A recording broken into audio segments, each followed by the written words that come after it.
Dear students, सत्यमेव जयते coaching centre के ऑफिशियल चैनल रिजल्ट सम्राट आदर्श सर पर आपका स्वागत है।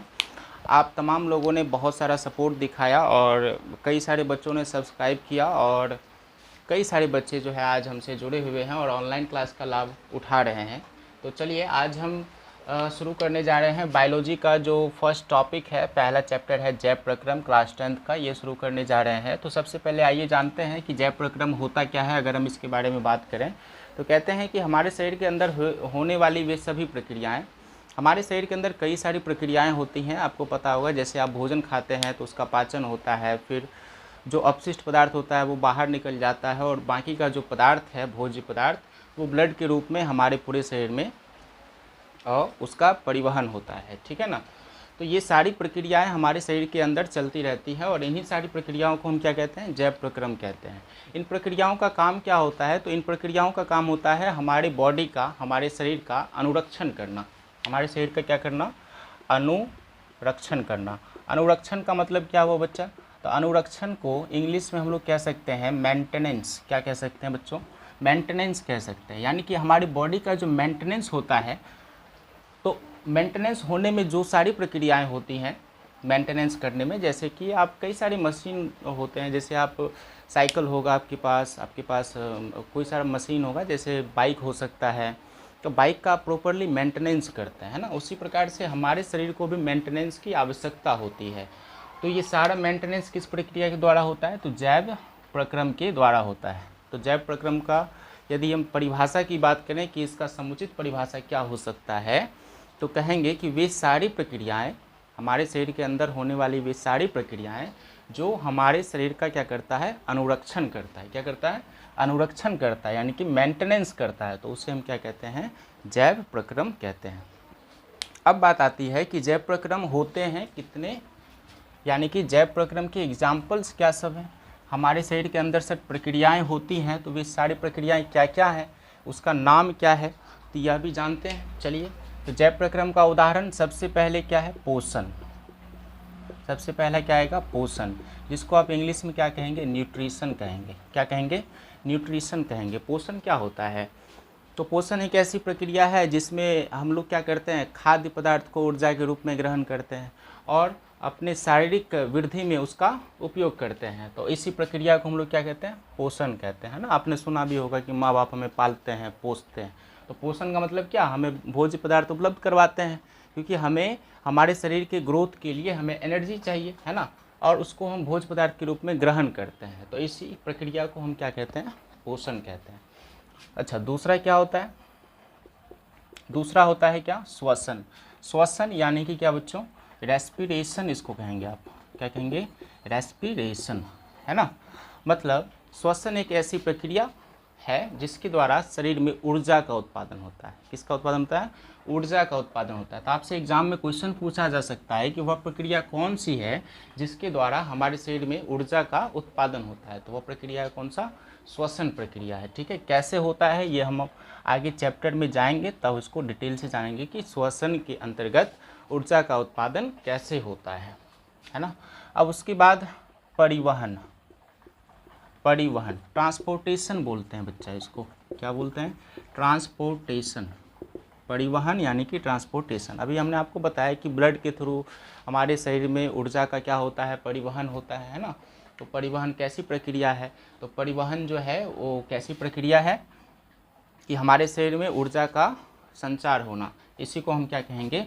परिवहन कहेंगे। क्या कहेंगे? परिवहन कहेंगे। मतलब ऊर्जा का हमारे शरीर के अन्य भागों तक पहुंचना, ये क्या कहलाता है? परिवहन कहलाता है। चौथा जो होता है वह होता है उत्सर्जन। क्या होता है? उत्सर्जन। उत्सर्जन का मतलब क्या होता है? एक्सक्रीशन। उत्सर्जन का मतलब क्या होता है? एक्सक्रीट करना, एक्सक्रीशन। एक्सक्रीशन मतलब क्या होता है कि चलिए हमने खाद्य पदार्थ को ऊर्जा के रूप में लिया, खाद्य पदार्थ को ऊर्जा के रूप में लिया, फिर श्वसन किया तो हमको एनर्जी मिल गया, यानी ऑक्सीजन मिल गया। ठीक है, उसके बाद उसको ब्लड के रूप में हम लोग परिवहन कर दिए अपने पूरे शरीर में। लेकिन क्या सारे के सारे ऊर्जा वो हम यूज़ कर लेते हैं? नहीं, ऐसा नहीं है। हम जो कुछ भी खाद्य पदार्थ के रूप में ऊर्जा को लेते हैं, उसमें से जो इम्पॉर्टेंट है हमारे शरीर के लिए वो हम लेते हैं, और जो वेस्टेज है, जो फालतू चीज़ है, उसको हम शरीर से क्या करते हैं, बाहर निकाल देते हैं। तो इन्हीं अपशिष्ट पदार्थों का हमारे शरीर से बाहर निकलना उत्सर्जन कहलाता है, और इंग्लिश में इसको कहेंगे एक्सक्रीशन। ठीक है। पांचवा क्या होता है, तो पांचवा हम लोग पढ़ने वाले हैं जनन के बारे में। जनन को इंग्लिश में क्या कहते हैं बच्चा लोग, रिप्रोडक्शन कहते हैं। क्या कहते हैं, रिप्रोडक्शन कहते हैं। ठीक है। जनन कैसी प्रक्रिया है, तो आप जानते होंगे कि सभी जीव जो हैं अपने संतान की उत्पत्ति करते हैं, है ना। और जितने भी जीव हैं वे सभी जीव अपने ही जैसे संतानों की उत्पत्ति करते हैं। क्या आपने कभी सुना है कि बिल्ली का बच्चा कुत्ता हो गया, कुत्ता का बच्चा सांप हो गया? ऐसा नहीं हो सकता। कुत्ता का बच्चा कुत्ता ही होगा, बिल्ली का बच्चा बिल्ली ही होगा, है ना। तो जब किसी जीव के द्वारा अपने ही जैसे संतानों की उत्पत्ति की जाती है तो उस प्रक्रिया को हम क्या कहते हैं, जनन कहते हैं। क्या कहते हैं, जनन कहते हैं। और इंग्लिश में इसको क्या कहेंगे, रिप्रोडक्शन कहेंगे। और इन सारी प्रक्रियाओं को एक साथ मिला दें तो इसे ही हम क्या कहते हैं, जैव प्रक्रम कहते हैं। उसे हम क्या कहते हैं, जैव प्रक्रम। बच्चों ये सारी की सारी प्रक्रियाएं पढ़ना बहुत ही ज़रूरी है। ऐसा नहीं कि इसमें से कोई एक बहुत इंपॉर्टेंट है और कोई जो है वो बेकार टॉपिक है। ऐसा नहीं है कि आप इसको according to its serial number, है ना, इसके क्रमानुसार आप अगर इसकी तैयारी करेंगे तो आप निश्चित रूप से बायोलॉजी में बहुत कुछ जानने लग जाएंगे। और क्लास 10th के बायोलॉजी में कई सारी चीज़ें ऐसे दी हुई हैं जो हमारे दैनिक जीवन से भी रिलेटेड हैं, तो हमें इसे पढ़ना ही चाहिए। ये नहीं कि एग्ज़ाम है तो एग्ज़ाम के दृष्टिकोण से जो इम्पोर्टेंट है सिर्फ उसको पढ़ेंगे। तो चलिए, अब ये जो 5 जैव प्रक्रम हैं इन्हें सजीवों का लक्षण भी कहा जाता है। इन्हें ही क्या कहा जाता है, सजीवों का लक्षण कहा जाता है। मतलब जो कोई भी सजीव होगा इस पृथ्वी पर, जो भी सजीव है, चाहे वो एक कोशिकीय हो, बहुकोशिकीय हो, चाहे जो भी जीव हो, उन सजीवों का लक्षण ये सारा है कि वो पोषण करेगा, श्वसन करेगा, परिवहन करेगा, उत्सर्जन करेगा और जनन करेगा। यानी कि पोषण करेगा, खाएगा पिएगा तो वो सजीव ही खाएगा पिएगा, है ना। श्वसन यानी कि सांस लेगा तो सजीव ही लेगा। परिवहन यानी कि क्या, ऊर्जा का संपादन पूरे शरीर में होना, तो ये सजीवों में ही संभव है। उत्सर्जन यानी कि अपशिष्ट पदार्थों का बाहर निकलना, तो वो उत्सर्जन कहलाता है, तो ये सजीवों में ही होता है। और जनन यानी कि अपने ही जैसे संतानों की उत्पत्ति करना। आपने ये नहीं सुना कि इस मार्कर का एक छोटा बच्चा आने वाला है, या इस मार्कर का बच्चा है, या इस मार्कर के कोई माता पिता हैं, क्योंकि ये निर्जीव है। लेकिन सजीवों के माता पिता होते हैं, चाहे वो कोई भी सजीव हो। तो जनन यानी कि क्या, कि वैसी प्रक्रिया जिसके द्वारा जीव अपने ही जैसे संतानों की उत्पत्ति करते हैं, तो उसे हम क्या कहते हैं बच्चों, जनन कहते हैं। अब क्लास 10th में इसी 5 जैव प्रक्रम को एक एक चैप्टर बना करके दिया गया है, और यही आपका चैप्टर का नाम भी है। पहले चैप्टर में हम पढ़ेंगे पोषण के बारे में, दूसरे चैप्टर में श्वसन, तीसरे चैप्टर में परिवहन, तीसरे में कवर करेंगे उत्सर्जन, चौथे में करेंगे क्या, पहला, दूसरा, तीसरा, चौथा और पाँचवा, है ना। तो पोषण, श्वसन, परिवहन, उत्सर्जन और जनन, तो इन सारे टॉपिक के बारे में क्लास 10th में चर्चा करना है। और एक टॉपिक के लिए आपका एक चैप्टर यहाँ पर गिवन है। तो बच्चों आप समझ गए होंगे कि इस चैप्टर 1 में हम किस जैव प्रक्रम की चर्चा करने वाले हैं। तो हम इसमें चर्चा करने वाले हैं पोषण चैप्टर, पोषण टॉपिक की चर्चा करने वाले। चैप्टर का नाम है जैव प्रक्रम और टॉपिक क्या हो गया पहला, तो पहला टॉपिक हमारा आ जाता है पोषण यानी कि न्यूट्रिशन। पोषण यानी कि न्यूट्रिशन। पोषण क्या होता है, सबसे पहले इस बारे में हम लोग जानते हैं कि पोषण आखिर क्या होता है। चलिए पोषण के बारे में जानें। पोषण एक ऐसी प्रक्रिया है जिसमें हम ऊर्जा को ग्रहण करते हैं, और किस रूप में ग्रहण करते हैं, तो खाद्य पदार्थ के रूप में। किस रूप में, खाद्य पदार्थ के रूप में ऊर्जा को ग्रहण करते हैं। तो पोषण वह प्रक्रिया है जिसमें हम ऊर्जा को खाद्य पदार्थ के रूप में क्या करते हैं, ग्रहण करते हैं, और उसका उपयोग जो है किस में करते हैं, शारीरिक विकास में करते हैं, शारीरिक विकास में करते हैं। परिभाषा एकदम सिंपल है, आप इसको नोट कर लीजिए, याद कर लीजिएगा इसको, कि क्या, कि पोषण वह प्रक्रिया है, पोषण क्या है, वह प्रक्रिया है जिसके द्वारा जीव क्या करते हैं, ऊर्जा को ग्रहण करते हैं। किस रूप में ग्रहण करते हैं, कचरे के रूप में नहीं, खाद्य पदार्थ के रूप में। किसमें? खाद्य पदार्थ के रूप में। खाद्य पदार्थ क्या होता है? खाने पीने की चीज़ें। तो ऊर्जा को हम लोग किस में ग्रहण करते हैं? खाद्य पदार्थ के रूप में ग्रहण करते हैं और शारीरिक विकास में उसका उपयोग करते हैं, है ना। तो उसे हम क्या कहेंगे बच्चा? पोषण कहेंगे। क्या कहेंगे? पोषण कहेंगे। तो इतना तो आप जान गए कि सर पोषण क्या होता है, यानी खाना पीना मौज करना, यही क्या है? पोषण है। अब उसके बाद पोषण जो है यह मुख्य रूप से 2 प्रकार का होता है। आपके पुस्तक में पोषण जो है वह मुख्य रूप से कितने प्रकार का दिया हुआ है? 2 प्रकार का। एक है क्या? स्वपोषण। एक है क्या? स्वपोषण। इसको इंग्लिश वाले बच्चे क्या कहेंगे? Autotrophic nutrition. Autotrophic nutrition. और एक क्या होता है? परपोषण। परपोषण। इसको क्या कहते हैं? Heterotrophic nutrition. क्या कहते हैं? Heterotrophic nutrition. ठीक है, एक हो गया क्या? ऑटोट्रॉफिक न्यूट्रिशन और दूसरा क्या हो गया? Heterotrophic nutrition. यानी कि स्वपोषण कहेंगे और क्या कहेंगे? परपोषण कहेंगे।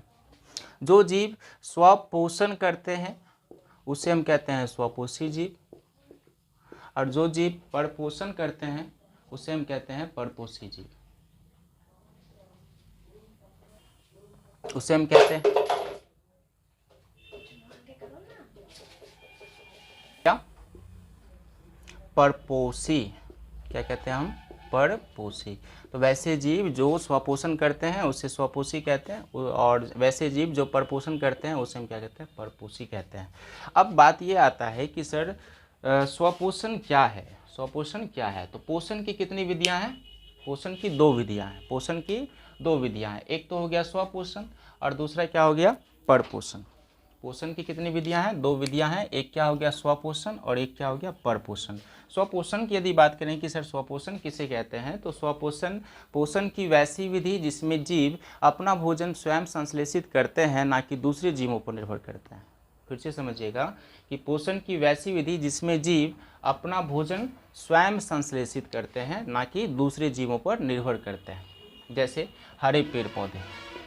जैसे क्या कहेंगे? हरे पेड़। स्वपोषण का उदाहरण क्या हो गया? हरे पेड़ पौधे। तो एग्जाम में बच्चे आपसे पूछ सकता है कि हरे पेड़ पौधे क्या हैं? स्वपोषी हैं या परपोषी? स्वपोषी है या परपोषी है? तो हरे पेड़ पौधे क्या हैं? स्वपोषी। हरे पेड़ पौधे क्या हैं? स्वपोषी। ये अपना भोजन स्वयं संश्लेषित करते हैं, किसी अन्य जीव पर निर्भर नहीं करते हैं। चलिए, उसके बाद आते हैं कि परपोषण क्या होता है। परपोषण, पोषण की 2 विधियां हैं, है ना। उसमें से एक है क्या? स्वपोषण, दूसरा क्या है? परपोषण। तो परपोषण पोषण की वैसी विधि जिसमें जीव अपना भोजन स्वयं संश्लेषित नहीं करते हैं। जैसे इसमें हरा पेड़ पौधा है, तो हरा पेड़ पौधा तो खुद से अपना भोजन बना लेगा, लेकिन सभी जीव जंतु में ऐसा नहीं होता है। कुछ जीव जंतु जो होते हैं वे अपना भोजन स्वयं तैयार नहीं कर सकते, तो वे दूसरे जीवों पर क्या करते हैं? निर्भर करते हैं। जैसे मानव जैसे हम लोग हैं, हम लोग के पेट में अपने आप खाना बनता नहीं है, पेट में खाना डालना पड़ता है। और वो खाना हम कहाँ से प्राप्त करते हैं?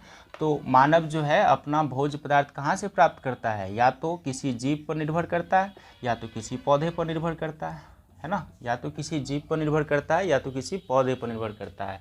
अब बच्चों यहाँ पर एक बात आपको बता दें, एक बच्चे से हमने पूछा कि मानव स्वपोषी है या परपोषी है, तो उस बच्चे ने जवाब दिया कि मानव जो है वो स्वपोषी है ना।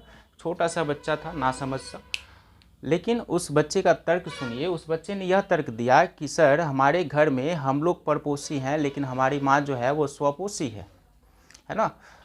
और क्लास 4 का वो बच्चा था, नादान सा, तो उसका तर्क भी सही था कि हमारी माँ जो है वो स्वयं से खाना बनाती है। अब हम आश्चर्य में पड़ गए कि उस बच्चे को अब हम स्वपोषण परपोषण कैसे समझाएं। तो उस बच्चे से हमने एक प्रश्न किया कि ठीक है, माँ क्या बनाती है? तो उसने कहा कि माँ जो है रोटी बनाती है। तब हमने उससे पूछा कि वो रोटी कहाँ से आया? तो उसने कहा कि रोटी आटा से बना। हमने कहा आटा कहाँ से आया? तो आटा जो है दुकान से आया। हम बोले दुकान वाला कहाँ से लाया? तो वो कहता है बड़े दुकानदार से लाया। हम पूछे बड़े दुकानदार कहाँ से लाए? तो वो बोलता है कि खेत से लाए। हम बोले खेत से लाया तो खेत में कहाँ से आया? तो बोलता है पौधा से आया। तो अब बताइए, हम लोग पौधे पे ही निर्भर करते हैं, ना कि इन सब चीज़ों पे। पौधा खत्म तो ये सारी चीज़ें खत्म, है ना। तो मानव अपना भोजन स्वयं संश्लेषित नहीं कर सकता है वे दूसरे जीवों पर क्या करते हैं, निर्भर करते हैं। मानव के साथ साथ अन्य भी जो जीव जंतु हैं, लगभग सभी जीव जंतु क्या होते हैं, परपोषी, है ना। सिर्फ हरे पेड़ पौधे क्या होंगे, स्वपोषी होंगे। और सिर्फ हरे पेड़ पौधे क्यों स्वपोषी होते हैं, इसके बारे में भी हम आगे डिटेल से जानेंगे। तो चलिए, आज आपने सीखा कि स्वपोषण और परपोषण क्या होता है, और इससे पहले आपने जैव प्रक्रम को डिटेल में समझा कि जैव प्रक्रम आखिर होता क्या है, और उसके अंतर्गत जो 5 प्रक्रियाएं हैं, सजीवों के लक्षण क्या क्या हैं, तो सजीवों के लक्षण भी आप समझ गए हैं। ये कई बार बोर्ड एग्जाम में पूछा जा चुका है। अब आगे का जो टॉपिक है वो है स्वपोषण, ना, स्वपोषण।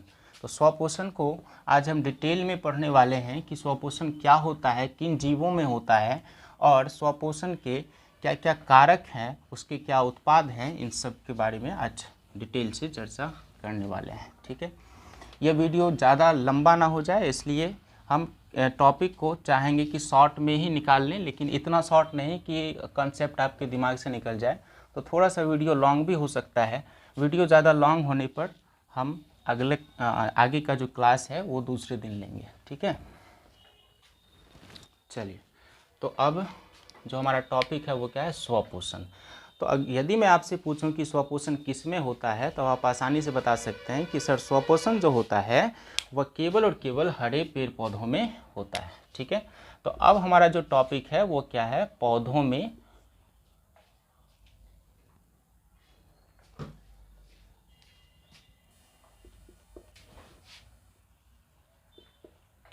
तो अब हमारा टॉपिक है पौधों में पोषण, पौधों में पोषण। तो चलिए जानते हैं कि पौधों में पोषण किस प्रकार से होता है। ठीक है, तो पौधों में पोषण की यदि हम बात करें, पौधों में पोषण की यदि हम बात करते हैं,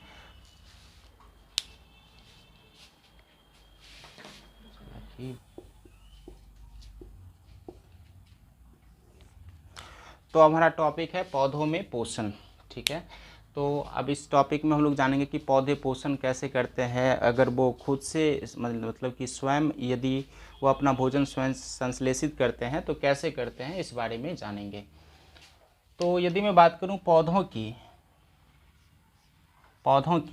तो पौधों में जो भोजन का संश्लेषण होता है, यानी भोजन का जो निर्माण होता है, वह एक विशेष प्रक्रिया के द्वारा होता है। आपने बचपन से इस बारे में पढ़ा भी होगा कि वह विशेष प्रक्रिया क्या है। तो उस विशेष प्रक्रिया को ही हम क्या कहते हैं, तो हम कहते हैं उसको प्रकाश संश्लेषण। क्या कहते हैं बच्चों, प्रकाश संश्लेषण। और इंग्लिश में इसी प्रक्रिया को कहा जाता है फोटोसिंथेसिस, फोटोसिंथेसिस। तो चलिए जानते हैं प्रकाश संश्लेषण क्या होता है, फिर हम इस टॉपिक में आगे की ओर बढ़ते हैं।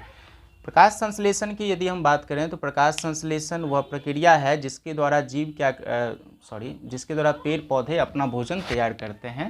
तो इसमें प्रकाश संश्लेषण के द्वारा वो अपना भोजन तैयार तो करते हैं, लेकिन कैसे करते हैं, थोड़ा इस बारे में चर्चा करें। तो पौधों को आवश्यकता होती है प्रकाश संश्लेषण के लिए किसकी, तो सबसे पहले यदि मैं बात करूं तो सबसे पहले उन्हें आवश्यकता होती है सनलाइट की। किसकी, सनलाइट, है ना। प्रकाश संश्लेषण, नाम में ही प्रकाश लगा हुआ है, नाम में ही क्या लगा हुआ है, प्रकाश लगा हुआ है, यानी कि इसको प्रकाश तो चाहिए, प्रकाश तो चाहिए। और प्रकाश चाहिए तो कौन सा प्रकाश चाहिए, तो सनलाइट चाहिए। क्या चाहिए, सनलाइट चाहिए। और क्या चाहिए, CO2 चाहिए। और क्या चाहिए, H2O चाहिए। और क्या चाहिए, मिट्टी तो चाहिए ही चाहिए, है ना। मिट्टी से ही तो वो खनिज लवण इत्यादि वगैरह सब लेगा, तो मिट्टी तो चाहिए ही चाहिए। तो ये सारे जो चीज़ें हैं, और एक चीज़ और जो इम्पॉर्टेंट है, क्लोरोफिल, क्लोरोफिल चाहिए। यानी कि ये कुछ चीज़ें हैं जो एक पौधे को चाहिए होता है इस प्रक्रिया को कंप्लीट करने के लिए, यानी प्रकाश संश्लेषण को कंप्लीट करने के लिए। और प्रकाश संश्लेषण को कंप्लीट करना क्यों ज़रूरी है, तो प्रकाश संश्लेषण को कंप्लीट करना इसलिए ज़रूरी है ताकि वे अपने ऊर्जा का उत्पादन कर सकें। जैसे हमें ऊर्जा की आवश्यकता होती है, वैसे ही पेड़ पौधों को भी ऊर्जा की क्या होती है, आवश्यकता होती है। तो इसी प्रक्रिया को परिपूर्ण करने के लिए वे इन सारी चीज़ों की सहायता लेते हैं, सनलाइट, CO2, H2O, मिट्टी, क्लोरोफिल, है ना। इन सारी चीज़ों की आवश्यकता होती है पौधों को। तो एग्ज़ाम में मुख्य रूप से आपको ये 4 बातें लिखनी है, मिट्टी नहीं भी लिखेंगे तो चलेगा, लेकिन ये 4 बातें सनलाइट, CO2, H2O और क्लोरोफिल। आपसे एग्जाम में क्वेश्चन पूछ सकता है कि प्रकाश संश्लेषण के लिए या स्वपोषण के लिए प्रकाश संश्लेषण कौन करेगा? हरे पेड़ पौधे। हरे पेड़ पौधे क्या होते हैं? स्वपोषी होते हैं। स्व मने अपना, पोषी मने पोषण, जो अपना पोषण खुद करते हैं। तो स्वपोषी के लिए आवश्यक कारक क्या क्या है? तो वे क्या है? तो सनलाइट, CO2, H2O और क्लोरोफिल। ठीक है। अब क्लोरोफिल क्या होता है ये सब तो आप जान रहे हैं। सनलाइट सूर्य के प्रकाश को कहते हैं। CO2 किसको कहते हैं? Carbon dioxide. H2O मने क्या होता है? तो जल होता है। ठीक है। क्लोरोफिल क्या होता है? तो क्लोरोफिल एक ग्रीन पिगमेंट होता है, यानी कि हरे रंग, इसका रंग कैसा होता है? हरा होता है, जो पत्तियों में पाया जाता है। क्लोरोफिल कहाँ पाया जाता है? पत्तियों में पाया जाता है, जो कि एक ग्रीन पिगमेंट है, उसे ही हम क्या कहते हैं? क्लोरोफिल कहते हैं। ठीक है। और ये कहाँ पाया जाता है? तो पौधों के पत्तियों में विशेष रूप से यह पाया जाता है। और क्लोरोफिल के कारण ही पौधे क्या करते हैं? सनलाइट को अवशोषित कर पाते हैं, यानी सूर्य प्रकाश को अवशोषित कर पाते हैं। यदि किसी पौधे के पास क्लोरोफिल की कमी है या क्लोरोफिल नहीं है तो वो प्रकाश संश्लेषण नहीं कर पाएगा, और इस कारण से प्रकाश संश्लेषण जब नहीं होगा तो उन्हें ऊर्जा नहीं मिल पाएगी और वे पौधे जो है वो सूख सकते हैं, मर सकते हैं। ठीक है। तो पौधों में पोषण के लिए पत्तियों का होना आवश्यक है। ठीक है। तो क्यों? क्योंकि पत्तियों में ही क्या होता है? क्लोरोफिल होता है। हरे पत्तियों में क्या होता है? क्लोरोफिल होता है। और आपसे एग्जाम में एक और पॉइंट यहाँ क्लोरोफिल से पूछ सकता है कि पत्तियों का रंग हरा क्यों होता है ना? तो पत्तियों का रंग हरा क्यों होता है? क्लोरोफिल की उपस्थिति के कारण, है ना।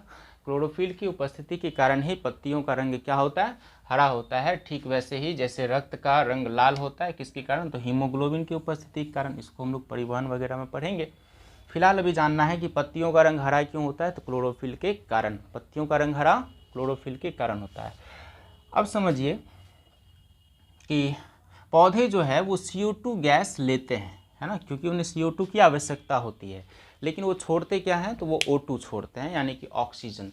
तो पौधे CO2 गैस को लेते हैं और ऑक्सीजन गैस को छोड़ते हैं, है ना। ऑक्सीजन गैस को क्या करते हैं? छोड़ते हैं। तो इतनी सारी बातें थी प्रकाश संश्लेषण के बारे में, जो कि आपको याद रखना है। ठीक है। अब आगे हम लोग पौधे के कुछ अन्य भाग के बारे में जानते हैं। चलिए। तो प्रकाश संश्लेषण में आपने पढ़ा कि क्लोरोफिल की आवश्यकता होती है, और क्लोरोफिल के कारण ही पत्तों का रंग क्या होता है? हरा होता है। चलिए, अब बात करते हैं पत्तियों की। पत्ती एक इसका विशेष अंग है प्रकाश संश्लेषण का, है ना।